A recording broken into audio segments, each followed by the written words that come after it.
Why create the S7t Black Edition? What were you chasing that the original S7t and even the limited edition didn't fully deliver? So the limited edition was such a success. And again, it was limited. We only made a certain amount and they were gone. So we decided we need to make a new statement speaker that is no longer limited. And that's kind of the new look and way of Perlisten. Yeah. So the way the sides are kind of curved, it gives us more volume inside.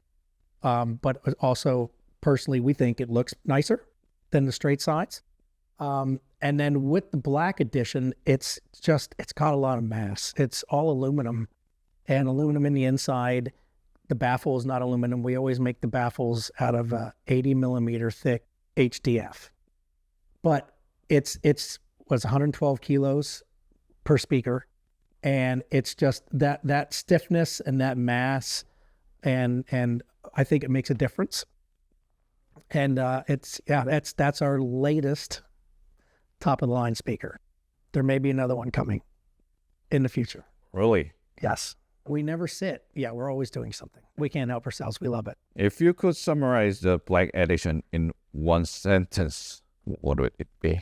It's sleek, it's elegant, it does very delicate lows, and it'll punch you in the gut all at the same time. The Black Edition adds major cabinet changes, including aluminum side panel architecture. Yep. What problem was the cabinet solving? It's got also has aluminum in the inside and in the internal frame. So we just wanted to make it as inert and rigid as we could.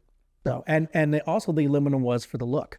We also wanted it to have that kind of a sculptured, it's got those horizontal lines on the sides, which makes it, I think, look really nice. So resonance-wise. Resonance-wise, and we also designed our own feet for the bottom of the Black Edition, which are isolation mount feet. The Black Edition highlights a heavily machined aluminum DPC structure and thermocoupling. What audible issues were you addressing? So when drivers get into trouble, when they're run really hard and they start to get hot. When they start to get hot, they can compress the sound. So that DPC acts as a massive heatsink for all three of those drivers. So the milling is a heatsink as well as an ultra precision waveguide. That's basically what we're doing by using solid aluminum and milling that. What does thermocompression sound like during listening? It sounds like this. Basically it will just sound, it will sound compressed. If you've ever heard a song on the radio versus a really dynamic record or CD you play, it's just, its dynamic range is limited. And it can sound shouty and just congested. And a lot of speakers do that. But when we put down our numbers for what our speakers do, that is uncompressed. So if we say like the Black Edition right there can reach 118 or so dB output, that is uncompressed. How do you engineer the DPC driver system so the speaker stays consistent from the first 30 seconds to hour 3? I'm going to answer the same way. Science and engineering. We do long-term tests, we do short-term tests, and because we're using 3 tweeters, so the tweeter works the hardest at low frequencies. And that whole DPC array goes from 1K up. So instead of one tweeter doing the 1K, we share that among 3 tweeters.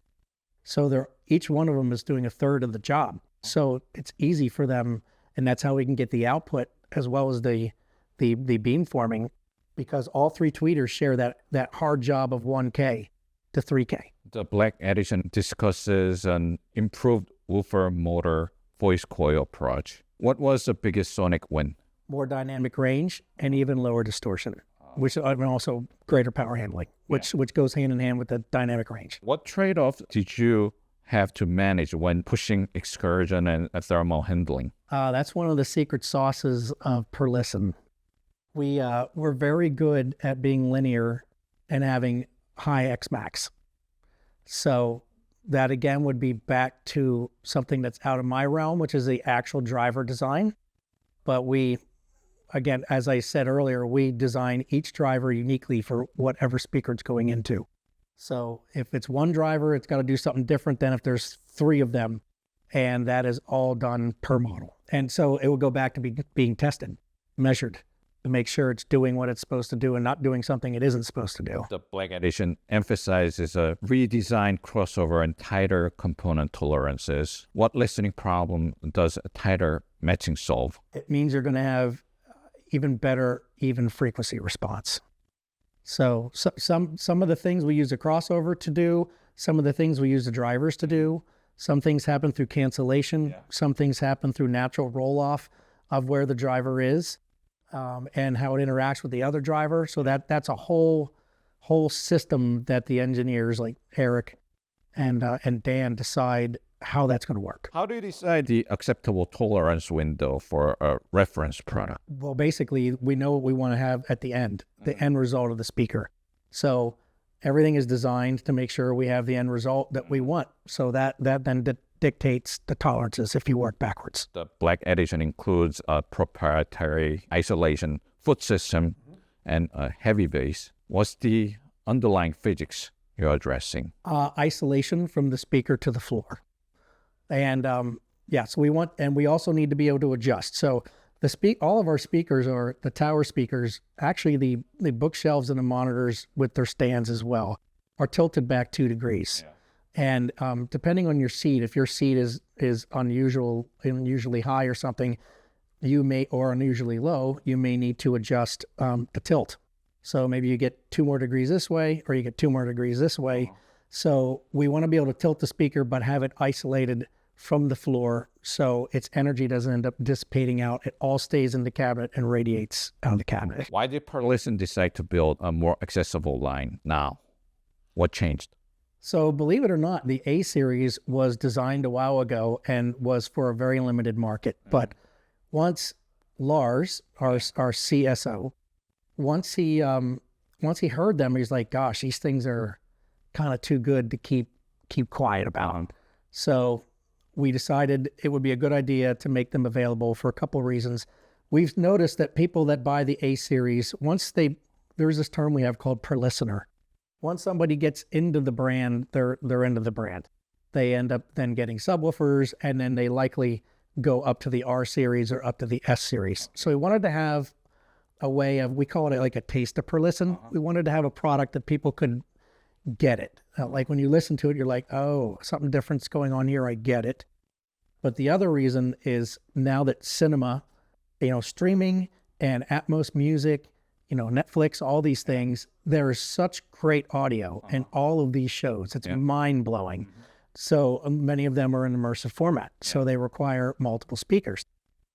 Multiple speakers, that's, more dollars, right? So the A series is a great way for someone to get started in cinema if there's, budget constraint. A series is positioned as Perlisten DNA at a lower price. Yes. What was the hardest part of doing that without diluting the brand? It has a much larger tweeter because we don't have 3 tweeters in that design. We only have 1. So it has a much larger tweeter. So I think that that original waveguide was a lot of work to figure out how are we going to have it sound like Perlisten as far as our dispersion goes, because we still control vertical, although not as well, but we still control vertical and horizontal. But we also needed to go loud. Again, one of the Perlisten tenets, low distortion, high dynamic range, and being able to go loud. So that was an engineering challenge to figure that out. Again, you'll get the R series does it better than the A, and the S series does it better than the R. So there are clear differences. What did you keep the same, and what did you intentionally change to suit the A series? I don't think we intentionally changed anything, but what we did keep the same was the spinorama, back to the frequency response, very flat. And that is something that we always have to do. We're never going to make a product that looks like this. That's just not what we do. So that would be, the engineering goal was we need something around this price, but it has to be Perlisten. So we need to design downward to make sure we can get, keep our DNA sound.